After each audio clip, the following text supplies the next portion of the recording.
Hello students, कैसे हैं आप लोग। मेरा नाम है आमिर खान और आज हम लोग पढ़ने वाले हैं इलेक्ट्रोस्टैटिक्स। ठीक है, अब ये इलेक्ट्रोस्टैटिक्स क्या होता है हम लोग पहले ये समझ लेते हैं। तो पहले मैं आप लोग को ये बताऊं, देखो फिजिक्स वाले जो लोग होते हैं ना, वो बहुत आसान लोग होते हैं, बहुत इजी तरीके के लोग होते हैं। कि मतलब हम लोग ऐसे नहीं होते कि जैसे केमिस्ट्री में कोई नई चीज अगर मान लो कुछ एलिमेंट मिलता है तो कैसे नाम रखे जाते हैं, जिरकोनियम और पता नहीं क्या क्या खतरनाक से नाम। बायो में अगर आप देखो तो बायो में तो मतलब बहुत ही खतरनाक से कुछ कुछ नाम रखे जाते हैं, मुझे याद भी नहीं होते। पर फिजिक्स वाले लोग बड़े आसान से होते हैं। फिजिक्स में जब नया पार्टिकल मिलता है तो क्या करते हैं, कुछ बहुत छोटा सा नाम रख देते हैं। जैसे जैसे आप लोगों ने कई सारे नाम सुने होंगे, जैसे प्रोटॉन, इलेक्ट्रॉन, न्यूट्रॉन, फोटॉन। तो बहुत सिंपल से छोटे छोटे से नाम रखते हैं। तो इस चैप्टर का नाम भी रखने के लिए बहुत सिंपल से लोगों ने बैठे होंगे और उन्होंने बोला होगा भाई क्या नाम रखें चैप्टर का। तो उन्होंने बोला भाई अपन क्या पढ़ने वाले हैं। हम लोग पढ़ने वाले हैं चार्जेस के बारे में। इलेक्ट्रोस्टैटिक्स में क्या पढ़ने वाले हैं, चार्जेस के बारे में। तो उन्होंने बोला होगा चार्ज से नाम लिख दो। अच्छा, फिर उन्होंने बोला कि किस टाइप के चार्जेस के बारे में पढ़ने वाले हैं। तो हम लोग पढ़ने वाले हैं उस टाइप के चार्जेस के बारे में जो रुके हुए हैं, जो मूव नहीं कर रहे हैं। तो उन्होंने बोला वो भी नाम के अंदर कहीं ना कहीं लिख दो। तो इलेक्ट्रोस्टैटिक्स का तुम्हें सिंपल सा अगर मैं मतलब बताऊं तो इलेक्ट्रोस्टैटिक्स का डायरेक्ट सिंपल सा मीनिंग होता है, electro is a word that is related to charge and statics is a word that means at rest. तो तुम देखो इस चैप्टर का नाम क्या है, सिंपल सा, चार्ज एट रेस्ट। तो बड़ा सिंपल सा नाम, ठीक है। तो जितना आसान नाम है उतना ही आसान ये चैप्टर भी आपके सामने होने वाला है, ठीक है। तो मैं आपसे सबसे पहले एक क्वेश्चन पूछता हूँ। सबसे पहले आप लोग को आंसर करना है अपने लिए। 10th क्लास सब लोग पढ़ के आए हो, कोई भी ऐसा तो नहीं होगा जो 10th क्लास में फेल हुआ होगा फिर भी डरा के बैठ गया। तो 10th क्लास आप लोग सब पढ़ के आए हो। बताओ मुझे, बहुत सिंपल सा क्वेश्चन पूछ रहा हूं मैं आप लोगों से, व्हाट इज चार्ज। मुझे बताओ व्हाट इज चार्ज। ठीक है, व्हाट इज चार्ज, अलग अलग तरीके की डेफिनेशन मन में आ रही होंगी।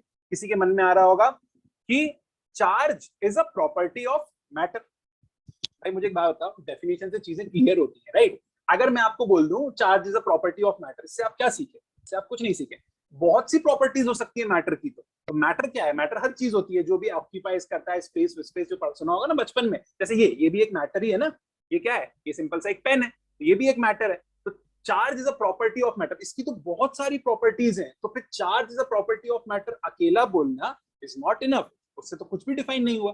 सर और भी हमने कुछ कुछ पढ़ा था। हमने पढ़ा था बचपन में 10th क्लास में, charge is a property of matter, it is of two types. ऐसा कुछ पढ़ा था, ठीक है। भाई मैं टाइप्स नहीं पूछ रहा हूँ, मैं आपसे पूछ रहा हूँ व्हाट इज चार्ज। सोचो सोचो अच्छे से सोचो। तुमने 10th क्लास में जब तुम्हारे टीचर ने तुम्हें व्हाट इज चार्ज पढ़ाया होगा, इसका बिल्कुल आंसर लिखा होगा तुमने, तुम्हें फुल नंबर भी मिले होंगे। बताओ तुमने क्या आंसर लिखा था व्हाट इज चार्ज। सोचो सोचो। तुमने जितने भी आंसर दिए वो सारे आंसर गलत है, ठीक है। मैं बता रहा हूँ क्यों। तो तुम्हारे बचपन में टीचर ने गलत पढ़ाया था क्या? गलत नहीं पढ़ाया था। फिजिक्स से लोग इसीलिए डरने लगते हैं क्योंकि फिजिक्स के लोग एसेंस में नहीं जाते। मैं आपको बहुत सिंपल सी चीज बताता हूँ, ठीक है। फिजिक्स, हर एक चैप्टर फिजिक्स का एक ऐसे वर्ड से स्टार्ट होता है जिसको डिफाइन ही नहीं किया जा सकता, हर एक चैप्टर। क्योंकि मेरी पहली क्लास है तो मैं आप लोग को और भी डिटेल में थोड़ा सा कुछ बताता हूँ।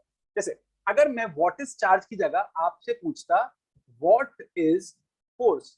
फोर्स नाम का एक चैप्टर आपने कभी 11th में पढ़ा होगा, 9th में भी पढ़ा होगा, ठीक है। तो व्हाट इज फोर्स, फोर्स नाम का अगर आपको सिंपल सा डेफिनेशन बोलूं, बताओ क्या होता है फोर्स। तो आपको ये पता होगा कि force is of two types, push and pull, या एनी पुल और पुश इज कॉल्ड फोर्स। भाई push and pull are types of force. जैसे आपने चार्जेस में बोल दिया there are two types of charges, positive and negative. मैं types of charges नहीं पूछ रहा हूँ, मैं टाइप्स ऑफ फोर्सेस नहीं पूछ रहा हूँ, मैं आपसे पूछ रहा हूँ व्हाट इज फोर्स। तो आप बोलोगे सर फोर्स मतलब फोर्स, वो ऐसे ऐसे धक्का लगाना फोर्स होता है, ये होता है फोर्स।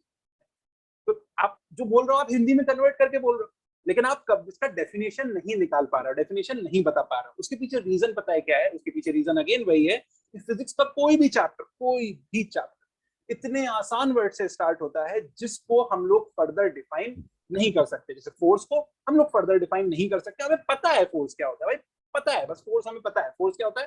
धक्का लगाना। चार्ज, चार्ज हमें पता है क्या होता है, ठीक है। तो वैसे ही अगर मैं आप लोगों से बहुत सिंपल सिंपल से वर्ड्स की डेफिनेशन पूछूंगा आप कभी बता नहीं पाओगे। एक और वर्ड होता है लेंथ।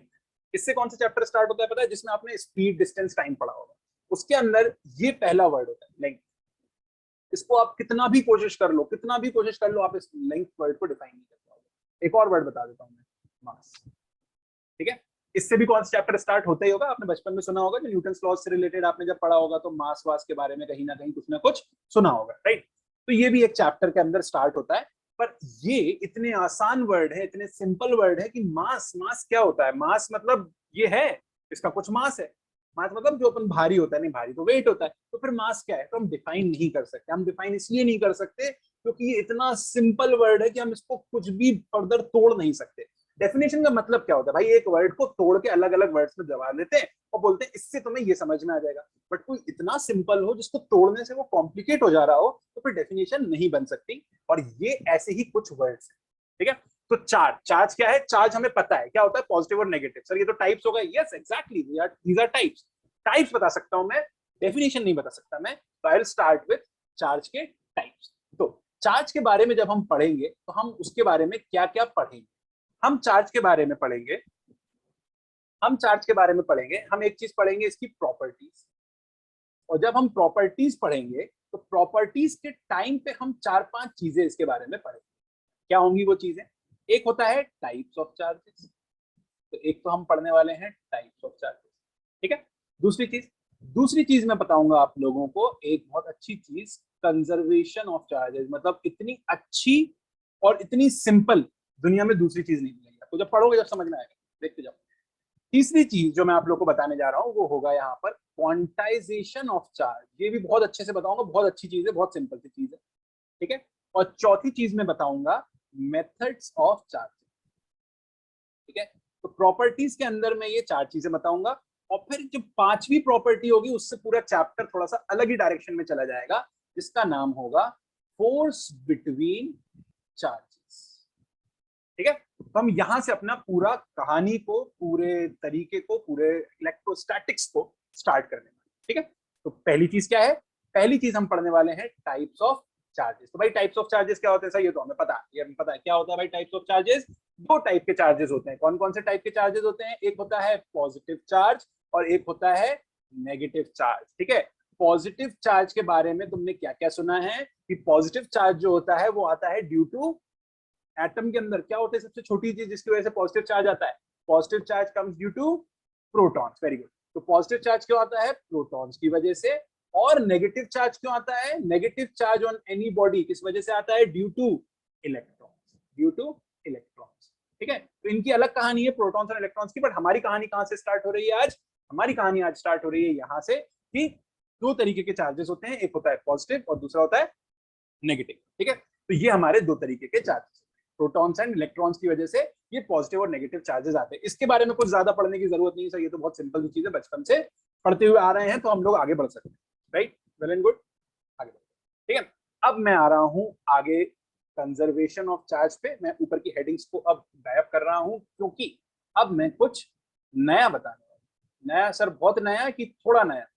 देख लो, ऐसा पढ़ने के बाद तुम लोग क्या बोलोगे? तुम लोग ऐसा ये बताने वाली चीज थी कहता है बचपन से पता है, लेकिन फिर भी पढ़ो। सुनो, मान लेते हैं तीन बॉडीज हैं। बॉडीज कैसी भी हो सकती, तीन बॉडीज है मेरे पास, ठीक है। तीन बॉडीज मतलब तीन कोई भी रैंडम चीज है और ये आइसोलेटेड है। भाई आइसोलेटेड का मतलब क्या होता है? बहुत अच्छी चीज, ये हर एक वर्ड मेरा बहुत इंपॉर्टेंट होगा, याद रखना।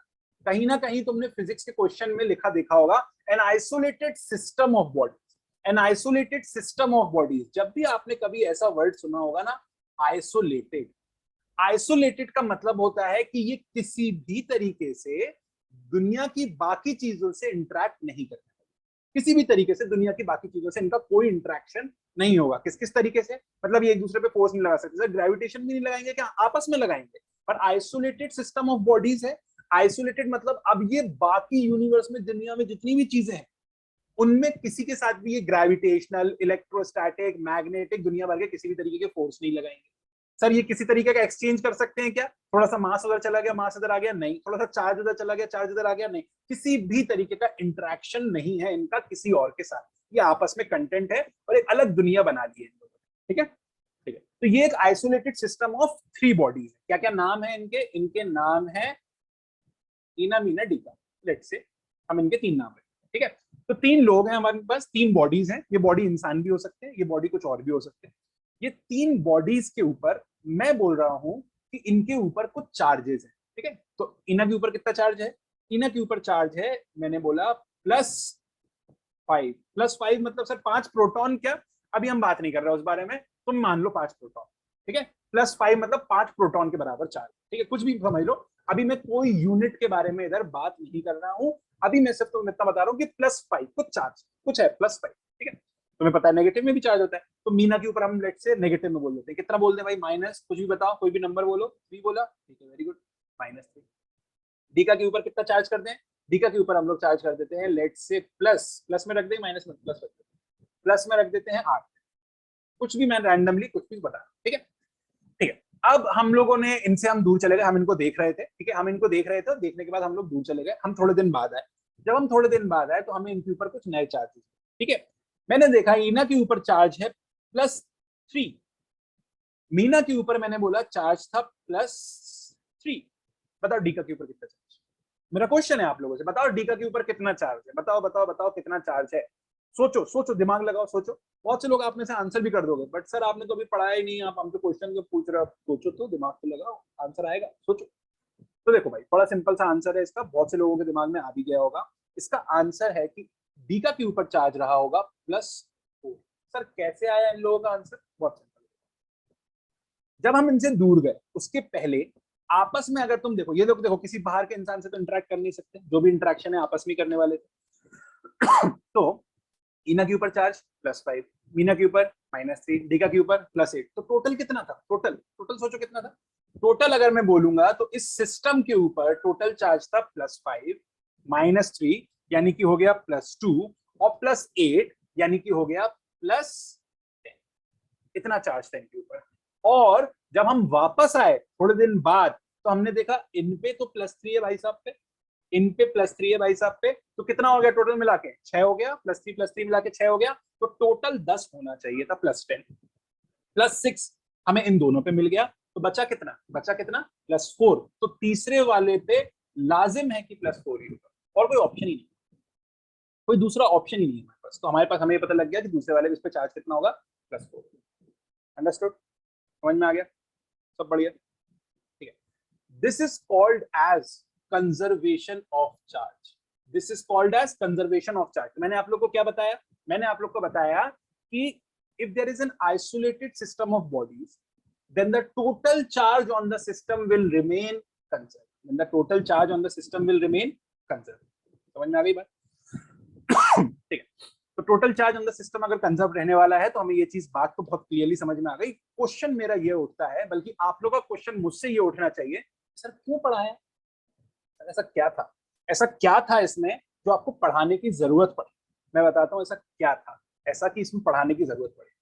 जब हम बेटा अपने यूनिवर्स की बात करते हैं ना, हमारा यूनिवर्स है जो, हम इतने बड़ी दुनिया में हम अर्थ पे रहते हैं, वो अलग अलग उसके आसपास इतने 8 प्लैनेट्स और हैं, एक सन है, इतने सारे स्टार्स हैं, और इतने सारे दुनिया में यूनिवर्स में प्लैनेट्स होंगे, सब मिला लो यूनिवर्स में सिर्फ 2 ही चीजें कंजर्व है। हाँ सर मुझे पता है, एनर्जी और मास। नहीं, मैंने एक तो बता ही दिया भैया, चार्ज, एक तो चार्ज है।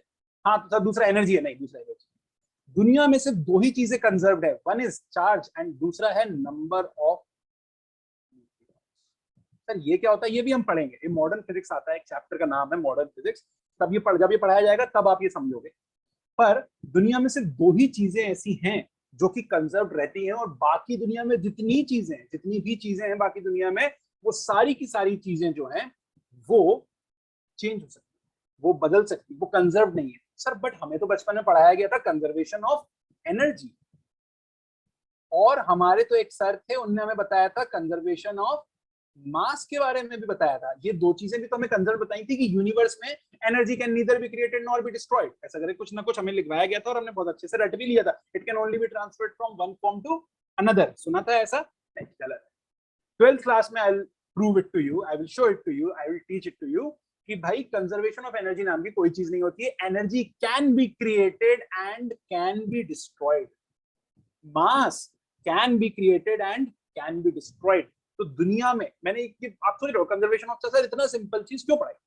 भाई इतनी सिंपल चीज इसलिए पढ़ाई क्योंकि दुनिया में सिर्फ 2 ही चीजें कंजर्व है, और वो भी नहीं बताऊंगा क्या मैं तुम्हें, वो तो बताना पड़ेगी, कितनी भी आसान हो लेकिन बताना पड़ेगी। So conservation of charge and conservation of nucleons are the 2 important things, are the 2 only things जो कंजर्व रहते हैं, and everything else can be created and can be destroyed.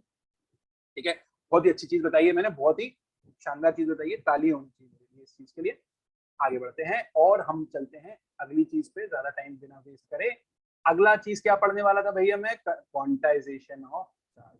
अच्छा, मैंने डेफिनेशन बोली थी कंजर्वेशन ऑफ चार्ज की, उसको लिख लेना कहीं ना कहीं, ठीक है, पीछे जाके देख लेना, ठीक है। क्वांटाइजेशन ऑफ चार्ज पे आते हैं। What is quantization of charge? अच्छा, इससे थोड़ा सा लोग घबराते हैं, मुझे समझ में नहीं आया आज तक क्यों घबराते हैं।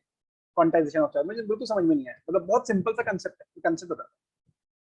क्वांटाइजेशन का मतलब क्या होता है?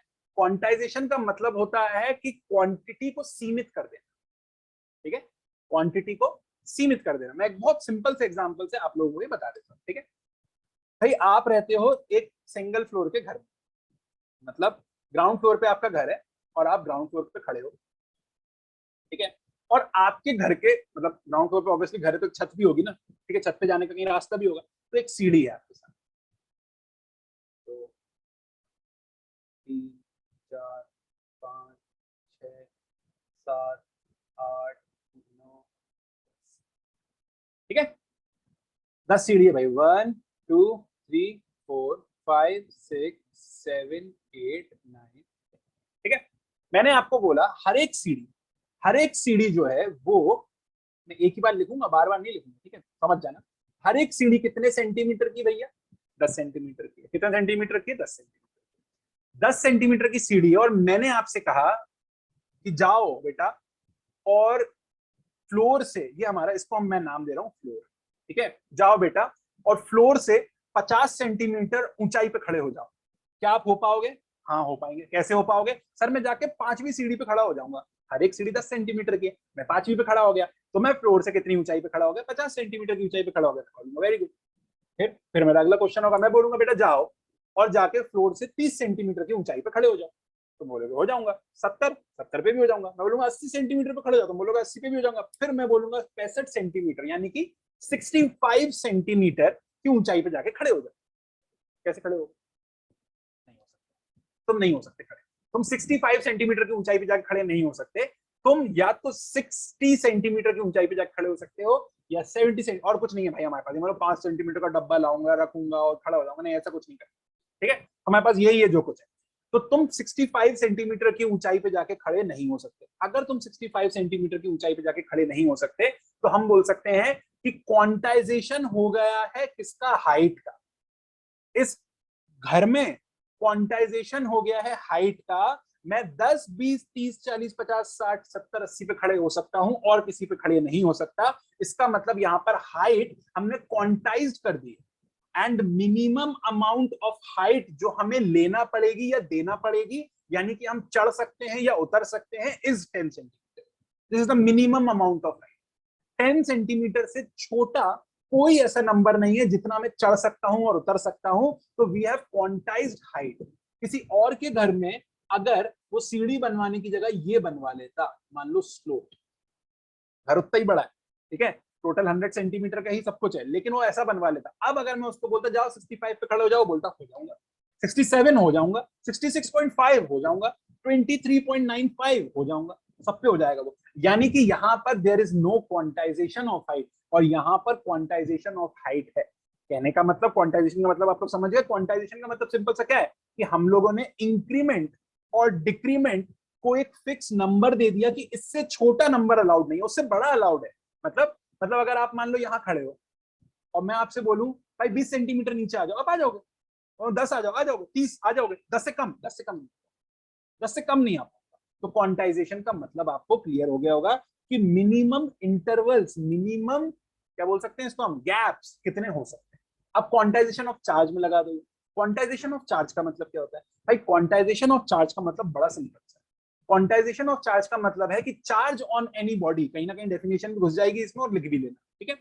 डेफिनेशन कुछ होती नहीं है, डेफिनेशन वही होती है जो हम लोगों ने समझ लिया, वो बोल दिया है अंग्रेजी में बोल दे तो डेफिनेशन बोल दे। तो क्वांटाइजेशन ऑफ चार्ज का मतलब क्या है कि charge on any body can only be an integral multiple क्या बोल रहा हूँ सर? इंटीग्रल मतलब इंटीग्रल, इंटीजर क्या होता है? इंटीजर होता है 1 2 3 4 -1 -2 -3 -4 0, ये सब इंटीजर। तो charge on any body can only be integral multiple of the charge of an electron. ये कहां से इलेक्ट्रॉन आ गया बीच में, तो मैं बता रहा हूं कैसे आ गया, सुनो। मान लेते हैं हमारे पास एक बॉडी है और आज की डेट में ये न्यूट्रल है, ठीक है, न्यूट्रल मतलब कि जितने प्रोटॉन है उतने इलेक्ट्रॉन है, जीरो चार्ज, जितने प्रोटॉन है उतने इलेक्ट्रॉन है, जीरो नेट चार्ज। प्रोटॉन्स की वजह से कुछ पॉजिटिव चार्ज है, इलेक्ट्रॉन्स की वजह से कुछ नेगेटिव चार्ज है, लेकिन ओवरऑल चार्ज कितना है, जीरो है।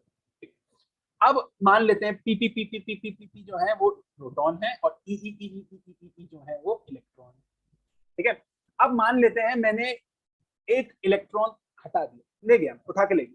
अगर मैं एक इलेक्ट्रॉन उठा के ले गया तो 5 प्रोटॉन है और 4 इलेक्ट्रॉन है। अगर 5 प्रोटॉन है और 4 इलेक्ट्रॉन है तो तुम बोलोगे इसके ऊपर 1+1 का चार्ज हो गया। हम +1 मतलब एक प्रोटॉन के बराबर चार्ज होगा, -1 मतलब एक इलेक्ट्रॉन के बराबर, ठीक है। तो हम बोलेंगे इस पे +1 का चार्ज हो गया। मैंने बोला मैंने एक और इलेक्ट्रॉन हटा दिया, अब बताओ कितना हो गया, तो तुम बोलोगे अब +2 का चार्ज हो गया। बहुत सिंपल सी कैलकुलेशन है भाई।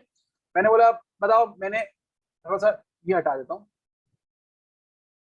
अब मैंने तुमसे पूछा कितने इलेक्ट्रॉन निकालने का मन है तुम्हारा, तुमने बोला 23.5 निकालूंगा। मैंने बोला हो ही नहीं सकता, निकाल ही नहीं सकते, इलेक्ट्रॉन थोड़ी टूटेगा। कितने निकालना है फिर से वो सोच लो। तुमने बोला मैं निकालूंगा 19.8, मैं बोलूंगा नहीं हो सकता भैया, नहीं हो सकता। तो तुम बताओ कितने निकाल सकते हो। You can only remove integral multiple of electrons, मतलब 2, 5, 8, 9, 10, 11 ऐसी कुछ निकालोगे। When you remove integral number of electrons, इसके ऊपर तुम प्लस उतना ही इलेक्ट्रॉन के बराबर का चार्ज छोड़ जाते हो, प्रोटॉन के बराबर का चार्ज छोड़, ठीक है। तो हम लोग बोल सकते हैं कि अगर हमने इसमें से n इलेक्ट्रॉन निकाले, n इलेक्ट्रॉन अगर तुमने निकाले तो तुम्हारे पास n प्रोटॉन एक्स्ट्रा हो गए। समझ गए भाई, पहले बराबर थे, तुमने n इलेक्ट्रॉन निकाल लिए तो इसमें जितने प्रोटॉन है वो इलेक्ट्रॉन से कितने ज्यादा है, n ज्यादा है, तो तुम बोलोगे इस पे +n का चार्ज आ गया, +n का चार्ज आ गया। सुनना सुनना और सुनना, अभी मैं तुम्हें यूनिट भी अब यहीं पर बता दूंगा, तो तुम उल्टा सीधा याद कर लो, पता लग रहा है, ठीक है, समझाने का तरीका है, ठीक है। अब तुमने क्या करा, ये n इलेक्ट्रॉन ले जाके एक दूसरी बॉडी को दे दी। जब तुमने ये n इलेक्ट्रॉन ले जाके दूसरी बॉडी को दे दिए तो अब बताओ दूसरी बॉडी पे कितना चार्ज आ गया। पहले दूसरी बॉडी खुश थी, जितने प्रोटॉन थे उतने इलेक्ट्रॉन थे, तुमने n इलेक्ट्रॉन लाके दे दिए। तो अब मुझे बताओ कितने इलेक्ट्रॉन एक्स्ट्रा होगा इसके पास, n हो गए। तो अगर n इलेक्ट्रॉन इसके पास एक्स्ट्रा हो गए तो इसके ऊपर चार्ज कितना हो गया, -n का चार्ज। बहुत सिंपल चीज है, बहुत सिंपल चीज बोली मैंने। तो इसके ऊपर +n का चार्ज हो गया, वेयर हम लोग यहाँ पर क्या समझ रहे हैं, +n का मतलब n प्रोटॉन्स के बराबर का चार्ज हो गया। इस पे -n का चार्ज हो गया तो n इलेक्ट्रॉन्स के बराबर का चार्ज हो गया। सही बात है, ठीक है।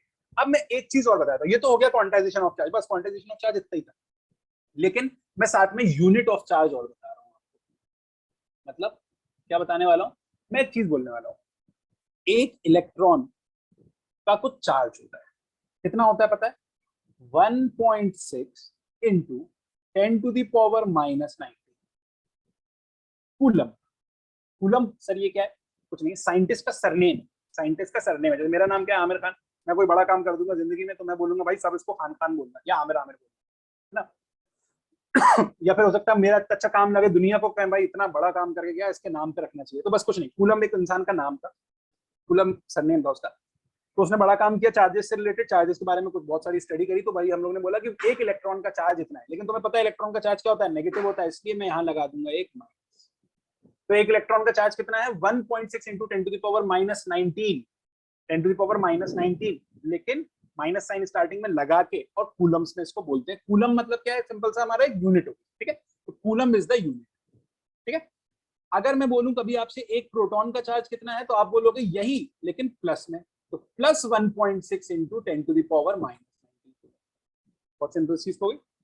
अब एक बार वापस आ जाते हैं इस पे। तो अब जब भी हमें मान लो चार्ज लिखना होगा, ठीक है, तो जब भी हमें चार्ज लिखना होगा तो हम लोग क्या करेंगे, हम एक जनरल वर्ड यूज करते हैं, हम ई वर्ड यूज करते हैं, ठीक है। तो ई का मतलब होता है 1.6 इंटू 10⁻⁻19। सर ई मतलब इलेक्ट्रॉन है क्या, नहीं, ई मतलब इलेक्ट्रॉन, ई मतलब इलेक्ट्रॉन, इलेक्ट्रॉन मत समझना। कभी भी तुम्हें ई लिखा देखे तो ई का मतलब ये निकाला जाता है, ठीक है, ई का मतलब ये निकाला जाता है। तो अगर मैं यहाँ पर लिख दूं +NE, समझना, तो मैं एक्सप्लेन करूंगा, लेकिन 1 मिनट बस है, और इधर लिख दूं -n। भाई क्या करा मैंने बोला था यहाँ पर चार्ज +n है, नहीं, मैंने बोला था यहाँ पर charge +n number of protons के बराबर है, और एक प्रोटॉन का चार्ज कितना है, 1.6 इंटू 10⁻⁻19। तो मैं बोल सकता हूँ कि इस पे टोटल चार्ज हो गया +NE के बराबर। सर एक बार फिर से मैं बता, एक इलेक्ट्रॉन निकाला, एक इलेक्ट्रॉन निकाला, कितना चार्ज बचा,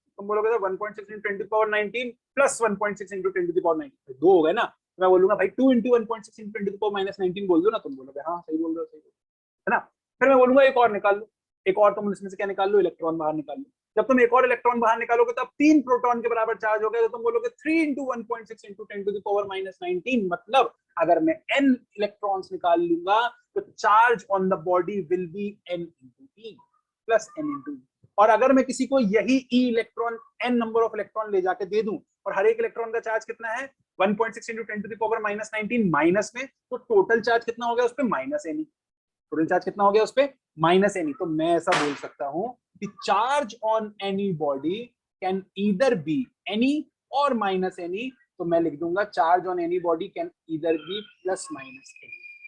this is quantization of charge. दुनिया में कोई भी चार्ज पार्टिकल होगा, उसका चार्ज इस इक्वेशन को और इस इक्वेशन को वैलिडेट करना चाहिए। मैं अंग्रेजी वर्ड सोच रहा था क्या बोलेंगे, वैलिडेट करना चाहिए, इस इक्वेशन को वैलिडेट करना चाहिए। जैसे एग्जांपल मैंने बोला मेरे पास एक चार्ज बॉडी है, ठीक है, मेरे पास एक चार्ज बॉडी है जिसके ऊपर चार्ज पता है कितना है, मैंने बोला उसके ऊपर चार्ज है 15 into 10 to the power minus 8। मैंने बोला उसके ऊपर चार्ज है 15 into 10 to the power minus 8। क्या ये सही है? क्या ऐसा कोई चार्ज किसी बॉडी पे हो सकता है? तो मैं बोलूंगा लेट्स वैलिडेट इट। तो मैं बोलूंगा should be equal to any, should be equal to ne, where e is this 1.6 into 10 to the power minus 19, n की वैल्यू आ गई 15 into 10 to the power minus 8 divided by e की value 1.6 into 10 to the power minus 19। यहां से आ गया हमारा 150 divided by 16, sorry इसको मैं minus 18 कर रहा हूँ, बहुत छोटा नंबर हो गया, कैलकुलेट ही नहीं कर पाऊंगा। 10 to the power 19 ये बन जाएगा प्लस 19, क्योंकि ऊपर आ गया माइनस 19 नीचे था, ऊपर आ गया प्लस 19 हो गया, और ये माइनस 18। तो ये कितना हो गया भाई, स्क्रॉल कर लेते हैं थोड़ा सा। तो ये हो गया हमारा, देखना 150 डिवाइडेड बाय 16 इंटू 10 की पावर 1 हो गया। अब 1500 डिवाइडेड बाय 16 हो गया, 1500 डिवाइडेड बाय 16 हो गया। क्या ये नंबर इंटीजर आएगा या ये नंबर फ्रैक्शन में आएगा? सोचो, क्या ये नंबर इंटीजर आएगा या ये नंबर फ्रैक्शन में आएगा? तो आप लोगों में जिनकी मैथ्स अच्छी होगी उनको ये समझ में आ गया होगा, this number will be fraction, या फिर हम बोल सकते हैं डेसिमल। ये नंबर या तो फ्रैक्शन में रहेगा या डेसिमल रहेगा, इंटीजर नहीं आएगा। कहने का मतलब है कि n तुम्हारा इंटीजर नहीं आया, बट ऐसा हो सकता है क्या? बिल्कुल नहीं हो सकता। तो q is equal to any में n क्या है? इंटीजर है। n क्या है? इंटीजर है। तो अगर ये वैलिडेट नहीं हो रही है इक्वेशन, मतलब this can not be a charge on any body. तो this is quantization of charge, charge on any body. फिर से डेफिनेशन बोल रहा हूँ, चार्ज ऑन एनी बॉडी, ये फॉर्मूला होता है इसका, charge on any body q, q से डिनोट कर रहा हूँ चार्ज। तो charge on any body q can only be an integral multiple of the charge of an electron given by the equation q equal to any। काम खत्म। This is हो गया, ठीक है। तो this is quantization of charge. हम थोड़ा आगे बढ़ते हैं और मैं देख लूं आगे क्या बोला था मैंने। ये पढ़ लिया, ये पढ़ लिया, ये तो पढ़ ही चुके थे। अब आते हैं अगला, मेथड्स ऑफ चार्ज। अगला किस पे आ रहे हैं हम लोग? मेथड्स ऑफ चार्ज, ठीक है। तो हम पढ़ेंगे, यहीं से पढ़ लेंगे, अलग कलर से डालते हैं, मेथड्स ऑफ, ठीक है, कि क्या क्या मेथड हो सकते हैं चार्जिंग के। अब हम लोग उसके बारे में डिस्कस करते हैं, ठीक है।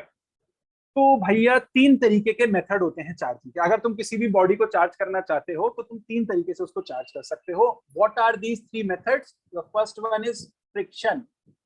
सर फ्रिक्शन, हाँ तुमने किया भी है, कब किया मैं बताता हूँ। Second one is induction.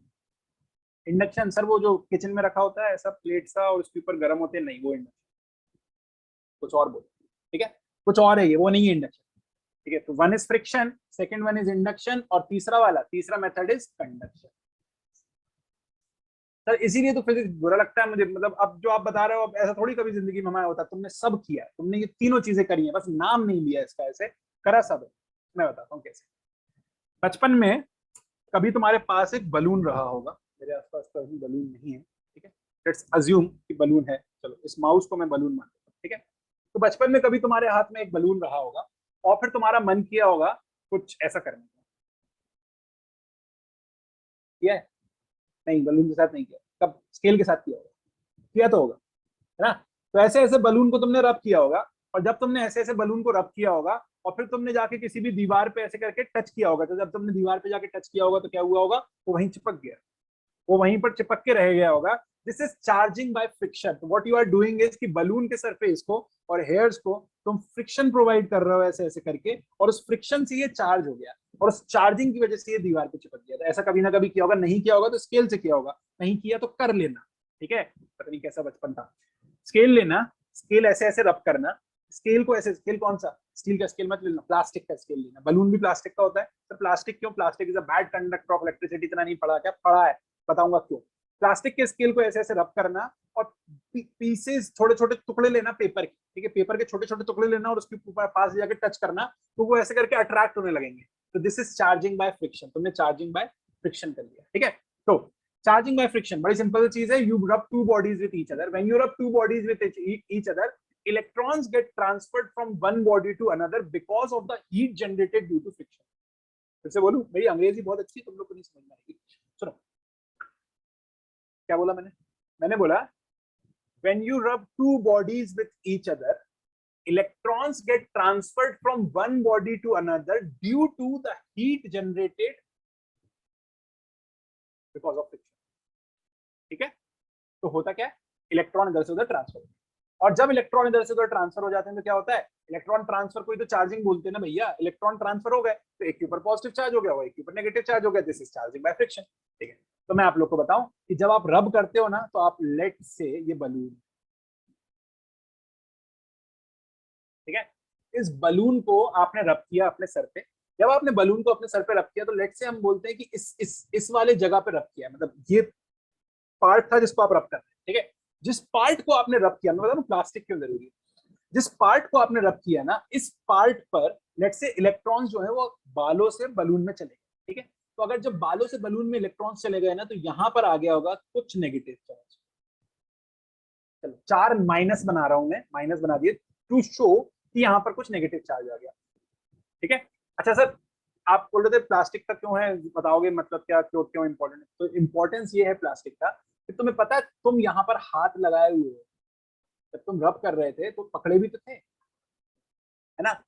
अगर ये चीज कंडक्टिंग होती, तो ये इलेक्ट्रॉन्स फ्लो करके तुम्हारे हाथ के थ्रू जमीन में चले जाते, फ्लो कर जाते, कंडक्टर होती थी। लेकिन क्योंकि ये कंडक्टर नहीं थी, तो वो इलेक्ट्रॉन्स वहीं रुक गए, कहीं जा नहीं, ठीक है।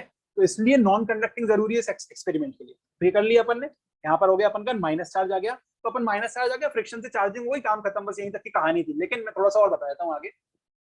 जब तुम इसी बलून को एक दीवार के पास लेके जाते हो, ये दीवार है, ठीक है, तो होता क्या है, अब तुम्हें पता है कि भाई जो बलून का सरफेस तुम आगे जाके लेके जा रहे हो वो कौन सा है, नेगेटिव साइड है, जो तुम दीवार की तरफ टच कर रहे हो।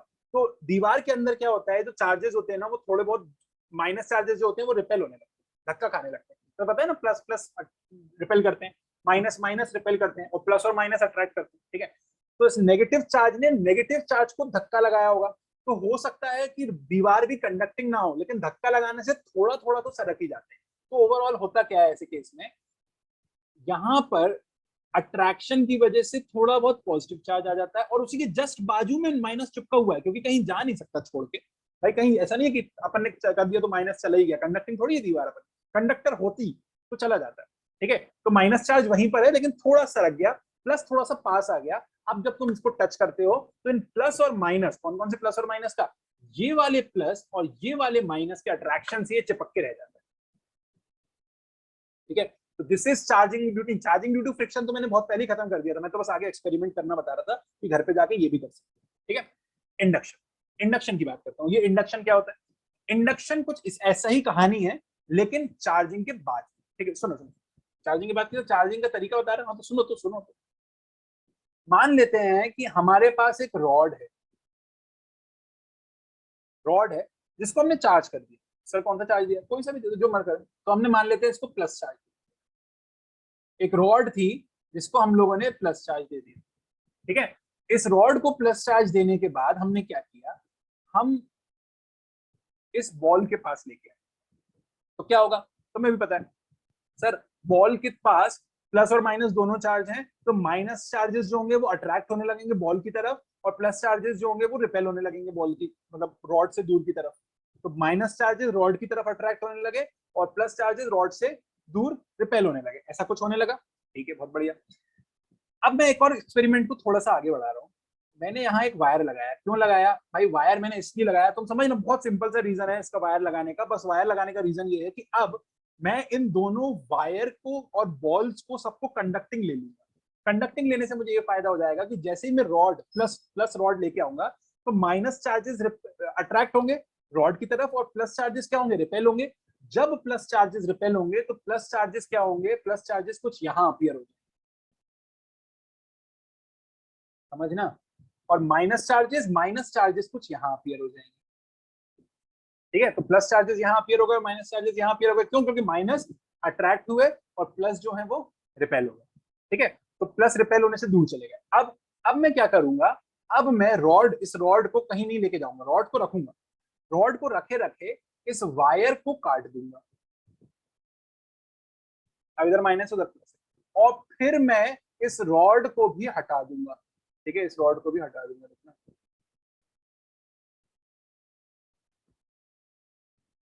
तो इस रॉड को भी मैंने, ये समझ लो, हटा दिया।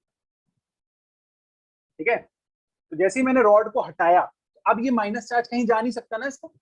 अब क्योंकि ये माइनस चार्ज कहीं जा नहीं सकता, तो इस वाले पहली वाली बॉल पे माइनस चार्ज आ गया और दूसरी वाली बॉल पे प्लस चार्ज। बढ़िया, बहुत बढ़िया। ठीक है, तो इससे हमने क्या करा? तुम देखो, हमारे पास दो बॉडीज थी, ए और बी, दोनों को चार्ज कर दिया। तो using a charge body we have charge to neutral bodies. This is called induction. This is called induction कि when you bring a charge body near a neutral body, ठीक है, some charges get attracted towards the charge body and some gets repelled from the charge body, जिसकी वजह से हमारे charges अलग अलग हो गए। और जब चार्जेस अलग अलग हो गए और बीच का वायर हमने काट दिया, तो क्या हुआ? कि दोनों चार्ज हो गई हमारी ए और बी बॉडी, ए और बी बॉडी चार्ज हो गई। This is charging by induction. ठीक है, तो बड़ा सिंपल सा है। ये भी तुमने कहा किया है, ये भी तुम देखो, इसी एक्सपेरिमेंट में हम किसी ना किसी तरह अचीव करते हैं। ठीक है ना, इसी एक्सपेरिमेंट में हम इंडक्शन भी किसी ना किसी तरह अचीव कर रहे हैं। मैंने बोला ना, चार्जिंग ड्यू टू फ्रिक्शन तो बलून को रब करने पे खत्म हो गया था, मतलब हो गया काम हमारा। चार्जिंग ड्यू टू फ्रिक्शन हमने पढ़ लिया था। आगे जो मैंने पढ़ाया था वो एक्चुअली कौन सा था? Charge due to induction. ठीक है, अच्छा, चार्ज ड्यू टू कंडक्शन और बता दो। सर नहीं बता रहा, क्यों नहीं बता रहा? मैं इसलिए नहीं बता रहा क्योंकि इस पे तो पूरा चैप्टर है, एक चैप्टर हम पढ़ेंगे फिजिक्स में, करंट इलेक्ट्रिसिटी नाम का, जिसके अंदर सिर्फ ये पढ़ना है। तो अभी इतना मत पढ़ो इसको, ठीक है, इसको हम लोग छोड़ देते हैं। इसमें सिंपल सा क्या होता है, बैटरी सुनिए, बैटरी लगा के जब हम लोग चार्जिंग कर लेते हैं किसी चीज को, तो हम बोलते हैं कंडक्शन से चार्जिंग। ठीक है, तो हम लोग यहाँ पर अभी इसको नहीं पढ़ रहे हैं, बस हम लोग यहीं तक हम लोग प्रॉपर्टीज ऑफ चार्जेस को पढ़ रहे हैं। आखिरी आपका बचता है कौन सा? Force between charges. But force between charges पढ़ाने से पहले मैं एक समरी में एक चीज और बताना चाहता हूँ। इंपॉर्टेंट पॉइंट, एक बहुत ही इंपॉर्टेंट पॉइंट जो अभी तक हम लोगों ने पढ़ा उससे रिलेटेड। ठीक है, एक इंपॉर्टेंट पॉइंट ये है कि प्रोटॉन्स और इलेक्ट्रॉन्स की जब हम बात कर रहे थे, ठीक है, जब हम प्रोटॉन्स और इलेक्ट्रॉन्स की बात कर रहे थे, जैसे इस वाले केस को ले लेते हैं। ठीक है, अब इंडक्शन तो पढ़ लिया, अब मैं थोड़ी एक अलग चीज बता रहा हूँ। जब यहाँ पर वायर लगा हुआ था तभी की बात कर रहे थे, तो इधर पर पॉजिटिव आया कैसे और इधर पर नेगेटिव आया कैसे? तो सर आपने बताया था रॉड पॉजिटिव है, पॉजिटिव नाम की रॉड आई, मतलब पॉजिटिव चार्ज की रॉड आई, तो उसने क्या करा? पॉजिटिव को धक्का लगाया तो पॉजिटिव चले गए दूर, और नेगेटिव को खींचा तो नेगेटिव आ गए पास। ये करा हम लोगों ने। इसमें थोड़ी सी एक जो है वो कलाकारी क्या है कि positive charge is due to protons and protons can not move, protons can not be conducted from one point to. ठीक है, कंडक्शन नहीं होता। ठीक है, यानी कि उनका मूवमेंट इतना इजी नहीं है, उनका मूवमेंट के लिए एटम को उखाड़ के लाना पड़ता है। ठीक है, तो एटम्स तो अपने कहीं जा नहीं रहे, तो प्रोटॉन्स तो वहीं रहेंगे जहां न्यूक्लियस है ऑब्वियसली, और न्यूक्लियस वो है जहां पर एटम है। इलेक्ट्रॉन्स उसके बाहर के निकल के आ सकते हैं।